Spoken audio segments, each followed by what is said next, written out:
पुरतें यानी नगर से, कौन से नगर से? अयोध्या नगर से। निकसी निकली, रघुबीर बधू, रामचंद्र जी की पत्नी सीता। रघुबीर की बधू यानी रामचंद्र जी की पत्नी सीता। धरी धीर दये, धैर्य धारण करके।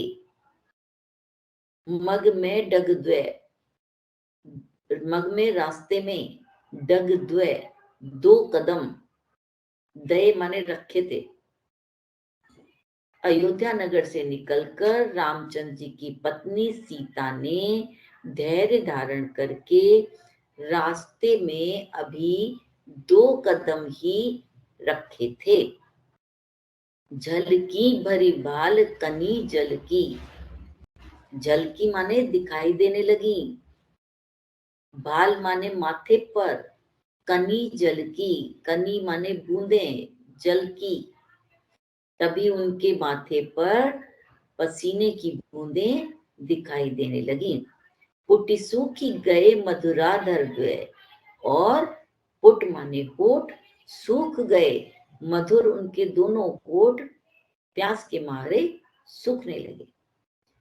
फिर बूझती हैं चलनो अब केते, फिर वो पूछती हैं अब कितना और चलना है। पर्ण कुटी करी हो कित है, पर्णकुटी कहाँ है जहां पर हमें रहना है।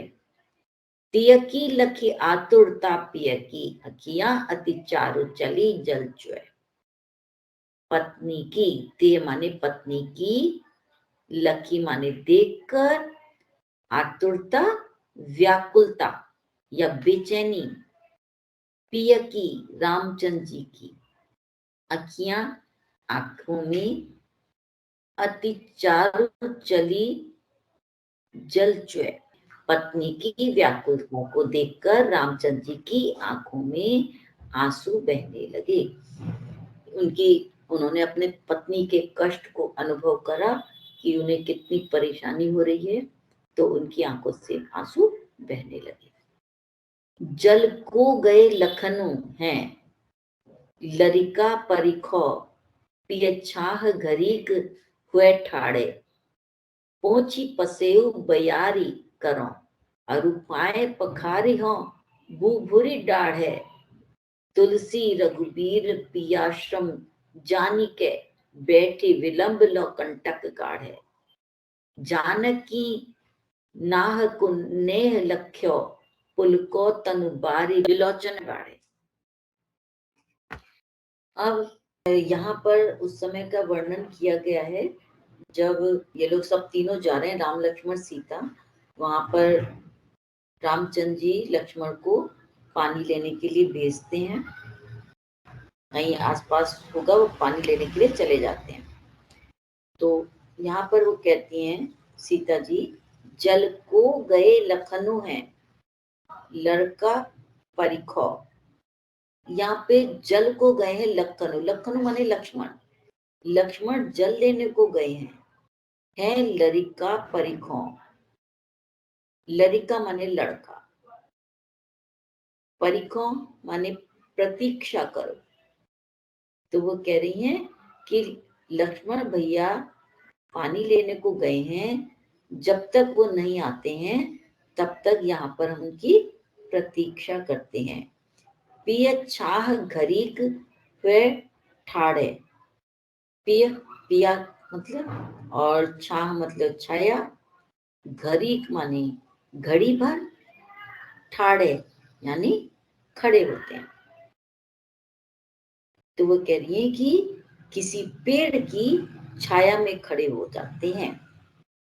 जब तक लक्ष्मण जी जल लेकर नहीं आते हैं तब तक हे पिया हम किसी पेड़ की छाया में खड़े होकर के उनकी प्रतीक्षा करते हैं। पोची पसेऊ बयारी करो, अरुपाए पखारी हो, बुरी ढाढ़े। पोची पसेऊ, पोची मतलब पोंछना, पसेऊ पसीना, बयारी हवा, करो करने लगती है। कि पोंछी पसेऊ, सीता जी ऐसा कह करके अपना पसीना पोंछती हैं और बयारी करो हवा करने लगती हैं। अरु पाए पखारी हो बुबुरी डाढ़े। पखारी हो मतलब धुना, बुभुरी यानी गरम रेत। कहती है कि आप गरम रेत में खड़े हुए हैं और इधर छाया में आकर पैरों को धो करके ठंडा कर लो। तो सीता जी ये नहीं कह रही हैं कि मैं थक गई हूं, मुझे आराम करना है। वो दूसरे तरीके से कह रही हैं कि लक्ष्मण भैया जल लेने के लिए गए हैं, जब तक वो आते हैं तब तक आप यहाँ छाया में खड़े होकर आराम कर लीजिए और यहाँ पर छाया में अपना पोंछी पसेव पसीना पोंछ लीजिए, बयारी करो हवा कर लीजिए।